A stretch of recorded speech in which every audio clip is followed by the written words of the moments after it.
कोल्हापूर महानगरपालिकेकडील शासकीय निधीतील विकास कामांचा लोकार्पण सोहळा आज केशवराव भोसले नाट्यगृहात आयोजित करण्यात आला होता।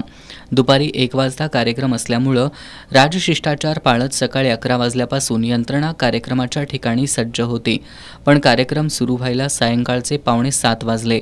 मुख्यमंत्री एकनाथ शिंदे राष्ट्रीय अधिवेशनात असल्यामुळे दुपारी 1 वाजताचा कार्यक्रम 3 वाजता सुरू होईल असं सांगण्यात आलं, पण प्रत्यक्षात हा कार्यक्रम 5.5 तास उशिरा सुरू झाला। या कार्यक्रमासाठी शासकीय यंत्रणेला थांबून राहणं बंधनकारक होतं, पण सर्वसामान्य नागरिकांनी मात्र कार्यक्रम सुरू होण्याची चिन्ह दिसत नसल्यानं सभागृहातून निघून जाणं पसंत केलं। त्यामुळे सभागृहातील खुर्च्या रिकाम्या होऊ लागल्या। थांबा, सीएम येतायत असं ऐकवत यंत्रणेसह सर्वसामान्यांना वेठीला धरण्याच्या प्रकाराबद्दल उपस्थितांमधून तीव्र नाराजी व्यक्त होत होती।